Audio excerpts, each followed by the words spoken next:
Welcome to The Kingdom Sleeps, the fantasy bedtime story decided by the roll of a dice. My name's Andrew, I'll be your story master for this evening. And I'm Brandon, and I'll be playing Hiram. Tonight, we will be following Hiram once again as he heads towards the central fortress Owari in the ever-mysterious Kopfiama Citadel. Brandon, if you wouldn't mind, we've mentioned the Ta'om Tractor, or the Brightstone Harvester, a few times now during Hiram's stories. Would you like to illuminate our audience a little bit as to the history that Hiram has with this device? More than happy to. And shame on you for giving it its apocryphal name, the Ta'om Tractor, first. Hiram would be very much put out of sorts. The Harvester is particularly a sage wheat harvester that he invented. Think combine harvester, and it's greatly increased the yield of food in that area of the continent, and that has revolutionized agriculture to some degree and given Hiram somewhat of a name, especially given that it's come to be known as the Ta'om Tractor. And correct me if I'm wrong, but this is, in the past, somewhat of a side project really for Hiram. This is not within the realm of his usual interests. Not at all. He is far more interested in the development of new, innovative ways of using Brightstone, and kind of stumbled across the mechanism that he kind of just so happened to realize was perfect for this application, and now he can't shake that association at all, much to his disappointment. Which is a beautiful bit of backstory that I think has a lot of poetic irony for the story of Hiram overall. That's Hiram overall, I think, yeah.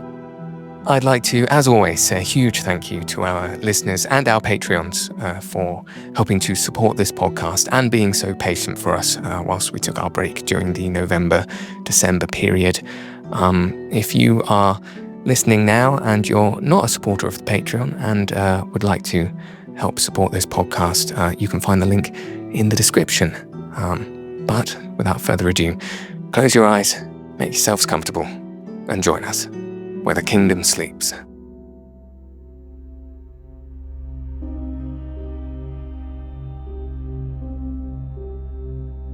So, Hiram, you find yourself now moving away from the crowded, noisy, almost oppressive streets of the leisure and entertainment quarters of Kopfiama. Moving down some quiet back roads, heading towards that large and looming central fortress, Fortress Owari.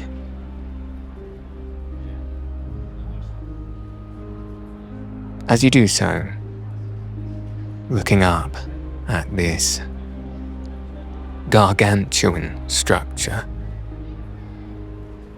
the place where you work, the place that almost perpetually stares at you from your apartment window every day, this huge castle that feels almost inescapable for anyone in day-to-day life in Kopfiama. What thoughts and feelings go through your mind?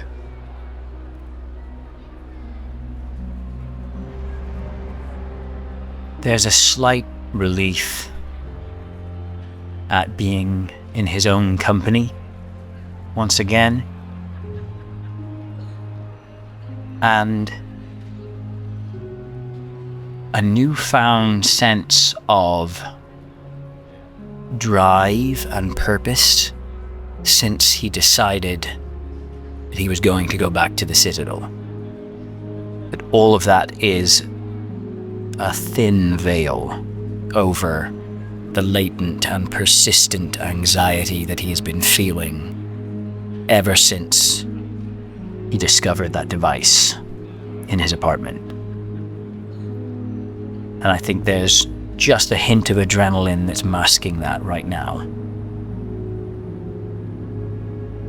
As he walks slightly faster than his normal gait would habitually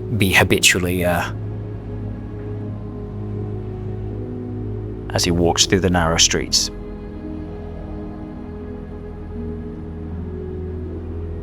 And so, with that little bit of, what we might call anxiousness behind him, carrying his steps through the streets, it's not too long before Hiram is able to get himself at the precipice of Fort Owari. Now, as I say, you're moving further and further away from where the activity is at a time like now in the city of Kopyama, as we are approaching just near midnight. And although the streets are now becoming quiet, the people you pass are far and few between, if not non-existent. As you get closer to the fortress,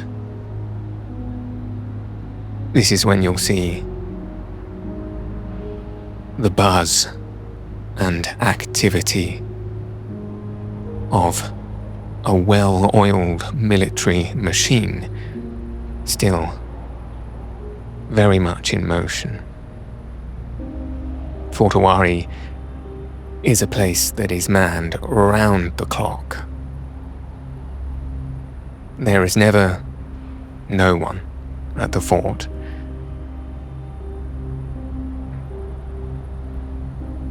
And as you walk down the central stone bridge that crosses the moat that surrounds the fortress,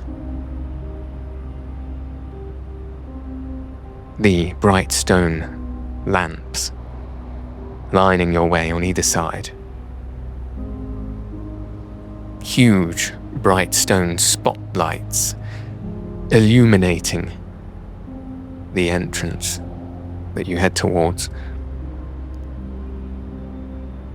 You see that, as usual, as you fully expect, there are 2 Guardians Guild sentinels at their posts just outside the small but sturdy and fortified entrance to this building. These guards, from a distance, you do not seem to recognize, though that's not unexpected, as this is not usually a time of day that you would come to the fortress. But now, as it stands, perhaps 100 yards away from meeting these guards, does Hiram have a plan or intentions for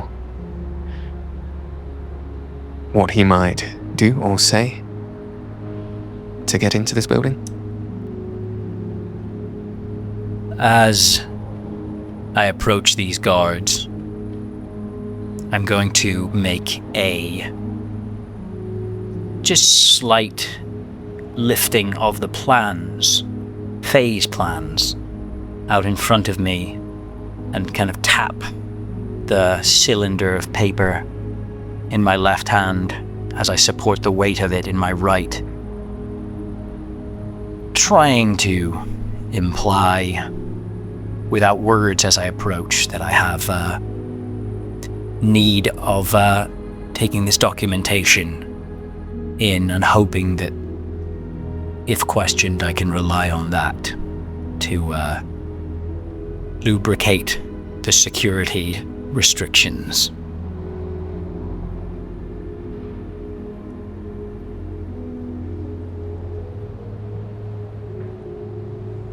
And with that, roll a persuasion for me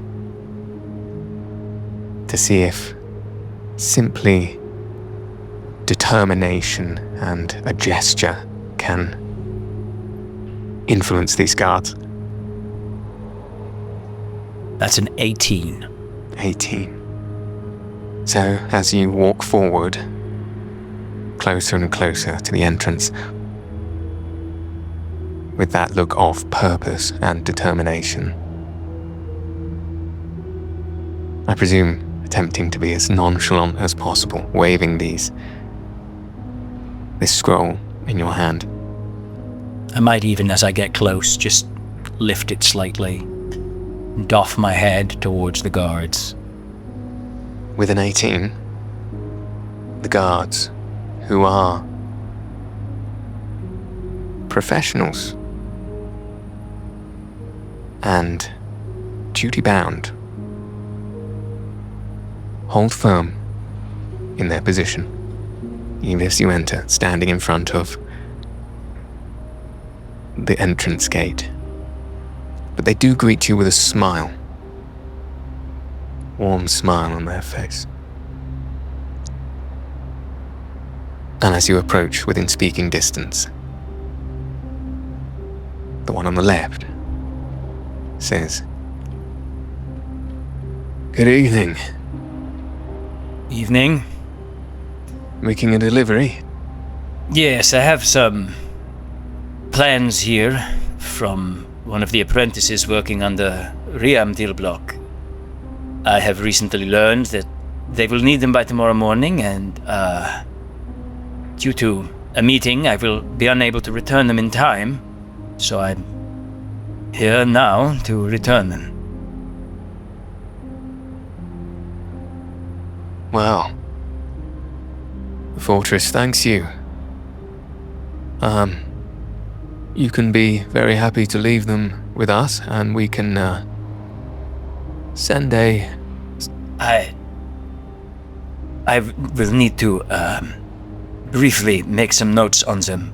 I haven't yet looked at the plans, and I needed to give some feedback. I just need to get them to a workstation. And Right. And sorry, what was your name? Hiram To'o of the Constructors Guild. Hiram To'o. Yes, that does sound familiar. Just 1 second.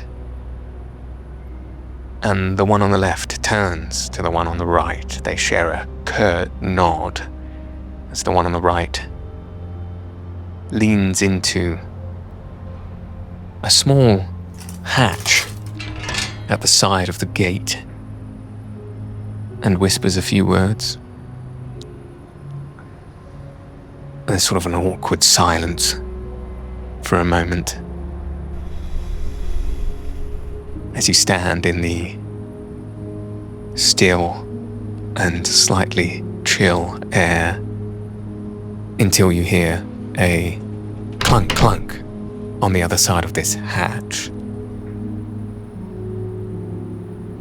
which then encourages the guards to nod their heads between them and stand aside as one of them pulls a large piece of polished and glyphed bright stone from their pocket, place it against a bright stone tablet on the wall, which then illuminates a stone on top of what looks sort of like a turnstile, sort of like a cross between a turnstile and a rotating door that now appears to just slightly come off its hinges, that you are very familiar with and walk through every day to get through work. We'll see you shortly. Thank you, gentlemen. Yes, I'm not sure how long I will take looking over the designs, but I hope not so long. You couldn't point me in the direction of Riam Dilblock's quarters? We can provide an escort for you, certainly. I wouldn't want to hold someone up, just the department would be fine. Roll me another persuasion for this, please.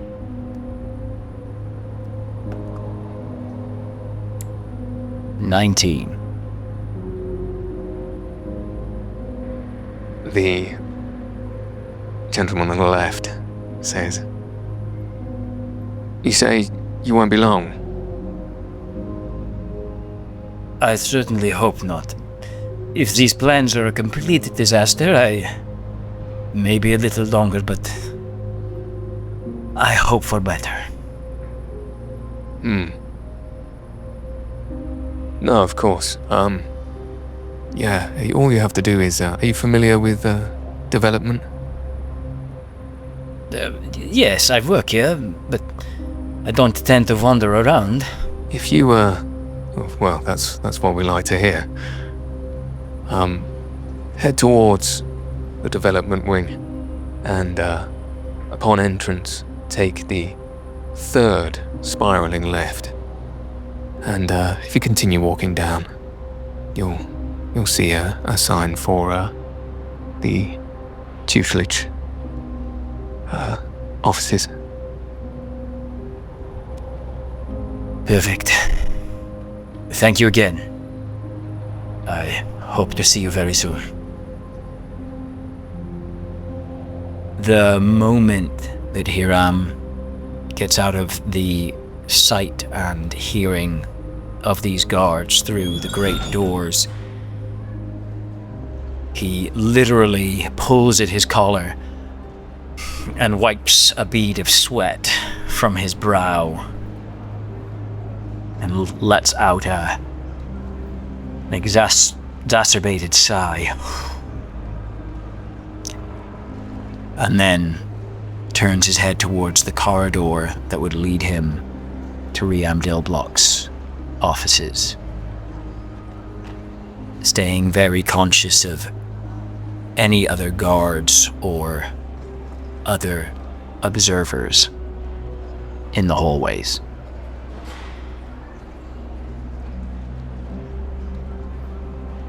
So, feeling that moment of tenseness, but seemingly having gotten into the building without too much suspicion, you make your way in the direction that the guards pointed. First, walking through the huge entrance hall of Fort Owari. This great stone chamber that at this time of day is filled with a few wandering people. At active times of the day would be very bustling with the busyness of all that the Guardians Guild tends to during the day. But now, as you walk across, you can almost hear your heeled, shiny shoes clapping against the stone floor that reverberates around this huge chamber. Almost feeling like it might bring too much attention to yourself, though the 3 or 4 guards and guild members wandering around don't seem to pay too much attention to you. And you head off down that corridor towards development, as they say.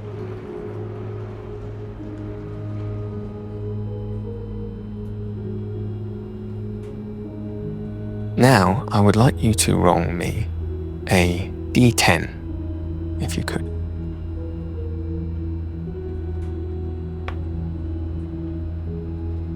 That's a 9.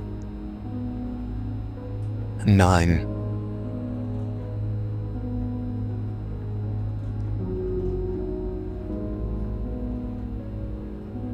As you make your way through the corridors,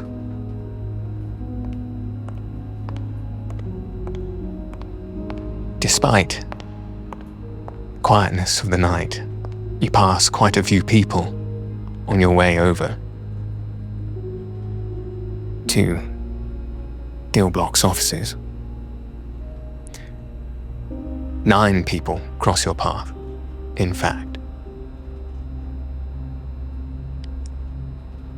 And as you do so, some of them look at you with a little bit of suspicion. Most of them you don't recognize, though just as you're turning that corner, round into that curved hallway as was described to you, you do bump into someone that you recognize. Someone from your department, in fact. A clerk by the name of Warwick. Quite a short, fey gentleman with really long, thin silver hair, round glasses, relatively nervous disposition, holding a bundle of small, tightly wrapped scrolls in his arms. And as you turn that corner, he almost double takes to see your face.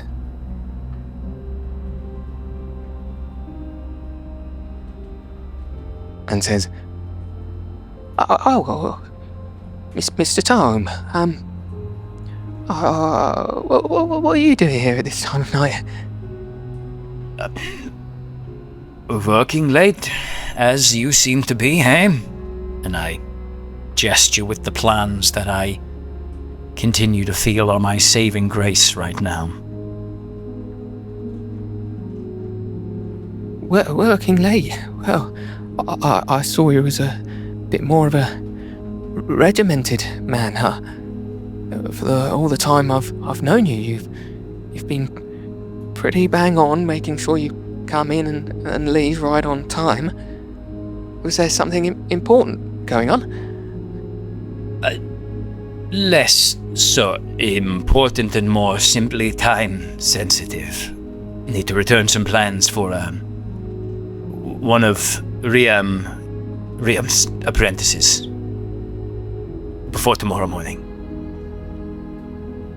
Oh, I wasn't aware that you were well acquainted with Mr. Dillblock.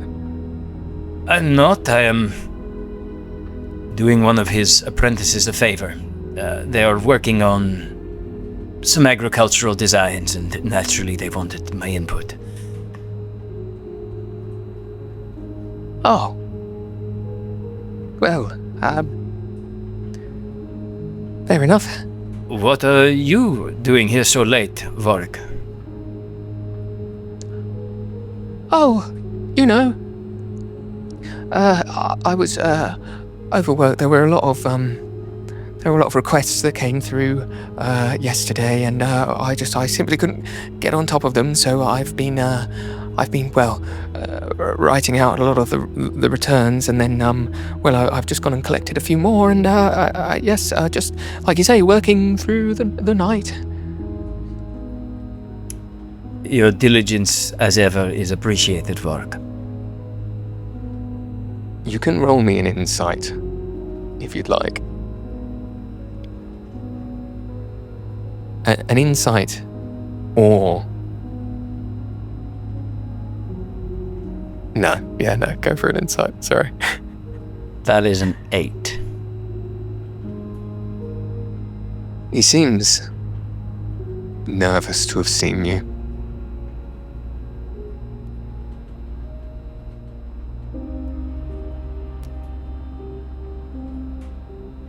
What kinds of requests are so urgent to keep you so late? Oh, just, the standard requests for materials and such. I guess somebody's working on something big, so a lot to do. That's how it goes. Sometimes there's more, sometimes there's less.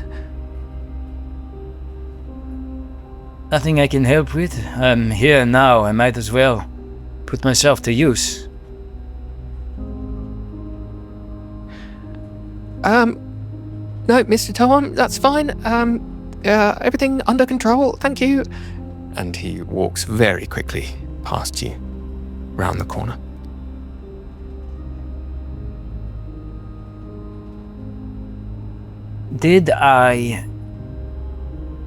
Was I able to glance any of the details on the scrolls he was carrying? You can roll me an investigation for just before he decides to leave very quickly.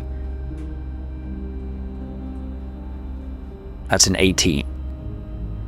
So all of these scrolls were wrapped quite tightly.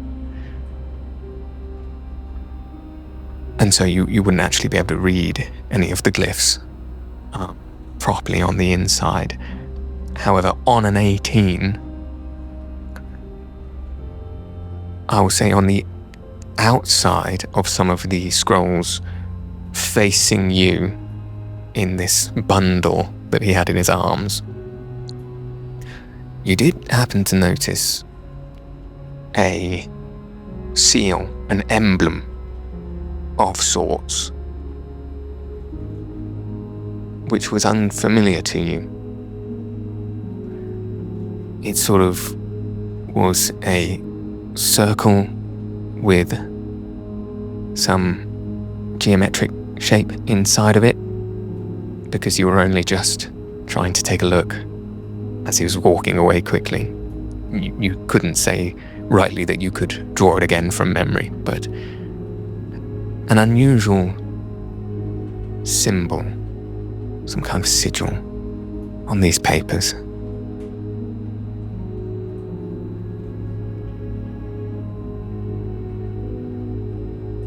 I think for a moment as Warwick walks away and grip Faye's plans in my hand a little tighter before closing my eyes and making what feels like the umpteenth stupid decision this evening. But it's too late to go back now. And I turn back towards Warwick, and I want to see if he is about to turn any corners, and I plan to run after him the moment he appears to be turning a corner, as quickly as I can. As you stand at this corner, just peering round to watch Warwick scuttle off down the hallway. Of course, with these walls being curved in shape, it won't be long, you perceive, until he just about pokes round the curve of that hall and disappears. So it won't be more than a few moments until you have an opportunity to sprint after him, as you say. However, I will get you to roll another stealth check.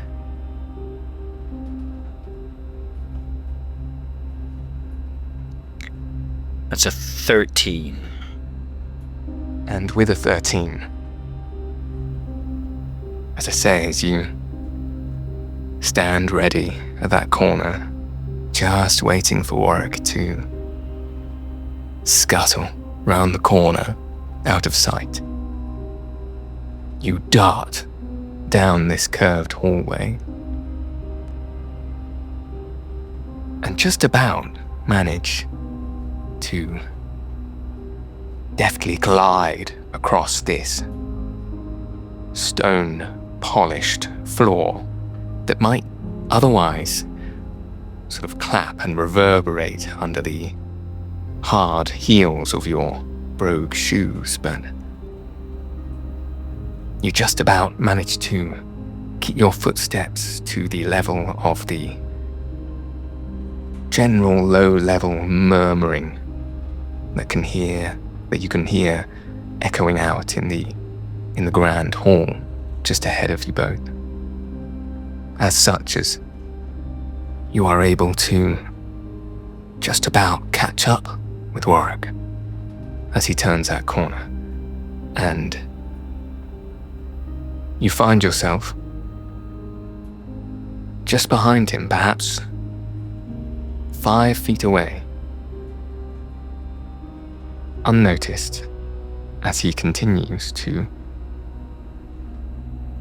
shuffle forward in what looks like the direction of the main hall you entered through. I would like to double my speed, giving up entirely on stealth at this moment, and call out Warwick's name. Oh, Warwick! But definitely just slightly too late for him to dodge out of the way, and I'm going to deliberately barrel straight into him and theatrically throw my cylinder containing phase plans into what I hope is a flurry of his papers also. And sending that loud, dramatic shout into the echoing hallway, as you can just see his shoulders briefly shudder and his ears prick up, calling out his name. You lunge forward into Warwick. I'm gonna need you to roll an attack, an unarmed attack. I'm sorry, Warwick. In my mind. That is a 14. That will certainly hit the small, frail frame of Warwick. What would the damage be for an unarmed attack? Just 1.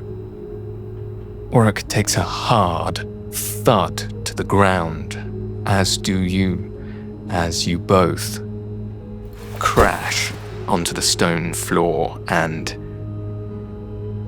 arms flailing, this bundle of tubed parchments that Warwick held in his hand completely splays across the floor, and you can hear the tum tum tum tum tum of hollow tubes as they roll and bounce across the walls and the floor. Warwick, at this point, a little worse for wear. Oh, Warwick, I'm so sorry. He's rubbing his head, and his eyes seem to have stars in them.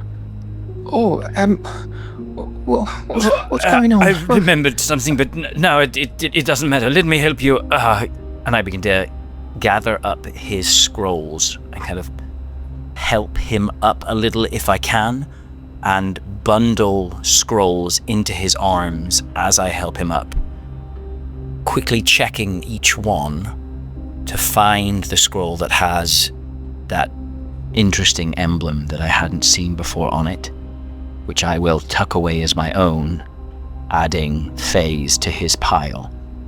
So you would not only like to find and identify the emblem you saw before, but you'd also like to swap out your scroll for one of his at the same time. I couldn't walk away with more scrolls than I had before, I assume, without some suspicion.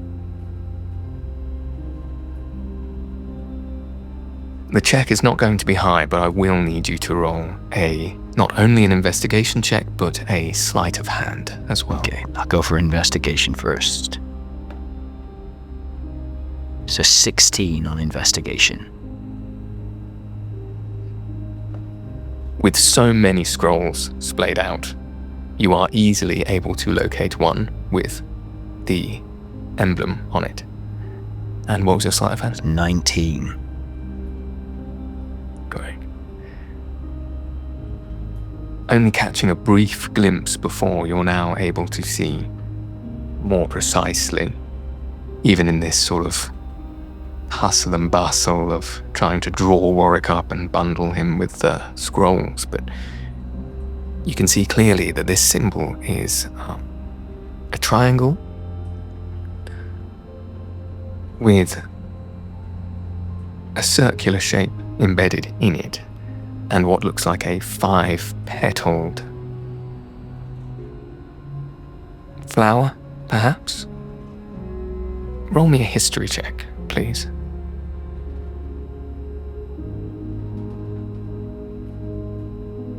That is 11. On an 11, you will recognize this 5-petaled flower to be a symbol that has some relation to the old coat of arms of the royal family. Not so much in use in modern times, but often found in artifacts of an older age. And so, please remind me of your sleight of hand. 19. Warwick is so confused as you draw him up. His body is shaking and he is very feebly flailing his arms in an attempt to almost ask you not to touch his scrolls. You can see evidently by his body language he'd prefer you not to be dealing with his documents, but the fall and the seeming concussion that you can see in his eyes means he has very little power to stop you, and before he's even realized properly what has happened or even who you are, you have successfully managed to replace one of his scrolls with your own. And he stands in the hallway, slightly shaken, slightly wobbly legs, with his bundle of scrolls in his hands, Oh, looking up at you. Vark, I've caused you far too much trouble already. Please, as you've, I'll catch you again another time. I wish you good night. What would you... what happened? Why? I misjudged the distance and my speed, and I will see you soon. Good night, Vark. And I turn and march defiantly the direction I came from. As you march defiantly back in the other direction, you can pointedly hear that Warwick's footsteps do not move. Roll me a deception check.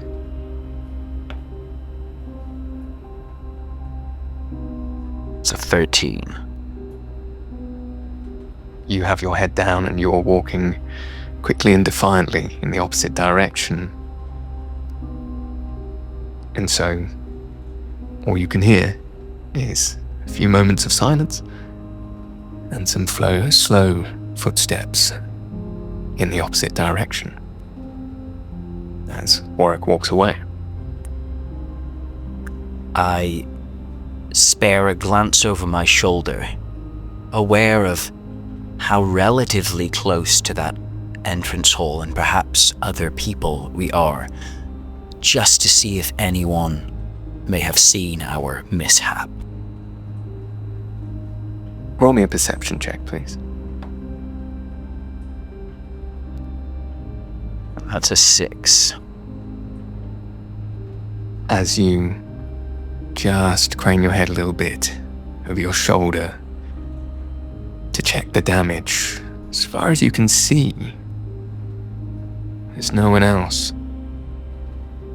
in the near proximity of the hallway where this crashing incident occurred. You just about see Warwick as he shuffles away, and you think you might be able to see him grab at one of the door handles on the left-hand side of the hallway.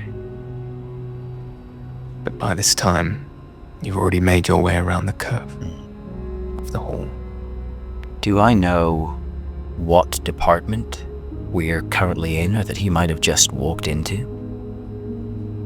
Are there any signs?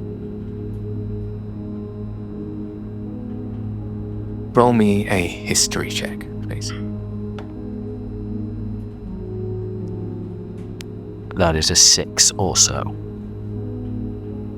With a 6, you wouldn't have had much cause to be in this part of the building very often in your day-to-day work. And being that the building, for security purposes, is not very well signposted at all, you wouldn't have had much opportunity to, even at a glance, see what might be going on over here, so you're not entirely sure. Not feeling willing to take any more risks, I continue towards Riam Daleblock's desk. The third left, I believe. They said at the door. And I am quick-stepping my way there, refusing to grant myself even a look at the scroll in case someone's watching and suspect that I should realize that it is not, in fact, the one I brought in. So, making your way as quickly as possible over to where you were told Riam Daleblock's desk was. It's not long before you are in the small open plan office area that appears to be the desks of all the teaching staff within the building. Yeah. At this time, empty. Lights dimmed. And easily accessible. It's not a particularly high security area. And so, entering through the door is easy enough. Roll me an investigation to just find the specific desk of Rio. That is a 9. On a 9, you do eventually find the desk of Riam, but it takes you some time, and you're having to use inference, essentially, as these desks are not labeled, and it's simply what's left on the tables that can give you a clue as to who might be sitting here. But eventually, after some time, presumably anxiously looking over your shoulder all the while, just on the back left of the room, you find a desk which, very fortunately, has some headed parchment with Riam Daleblock's name written quite artfully on the top.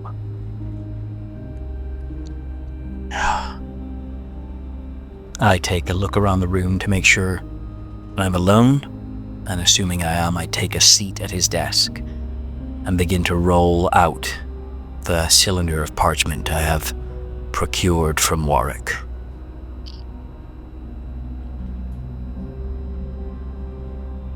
As you look around,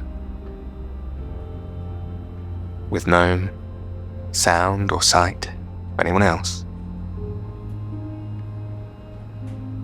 in this quiet room, you slowly unfurl this parchment.